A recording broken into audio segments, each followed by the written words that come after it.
Les jardins botaniques et musées d'histoire naturelle de Suisse abritent plus de 60 millions d'objets. Vous venez d'entendre les histoires fantastiques de 3 de ces objets. L'une d'elles était inventée.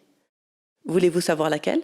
Bonjour à toutes et à tous, bienvenue de retour au Jurassica Museum de Porrentruy. Vous avez pu entendre 3 histoires sur nos collections, une histoire sur les herbiers, une histoire sur les squelettes qui ont été découverts dans les greniers de l'orangerie et une histoire sur une carapace de tortue qui a été tuée par un dinosaure. Mais laquelle de ces histoires était une histoire fausse ou inventée ?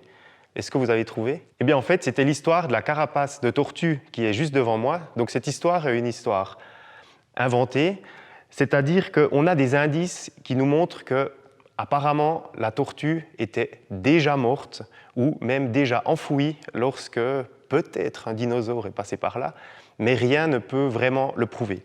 Plusieurs indices le montrent. Par exemple, vous voyez ici sur cette carapace, on a la partie ventrale, la carapace ventrale, alors que la partie dorsale se trouve vraiment en dessous. Donc la tortue était déjà retournée lorsqu'elle a été enfouie ou écrasée. On a retrouvé du sédiment qui recouvrait déjà cette carapace et on avait certains morceaux de la carapace qui étaient déjà désarticulés, qui manquaient déjà lorsqu'on a pu avoir cet événement qui l'a écrasé.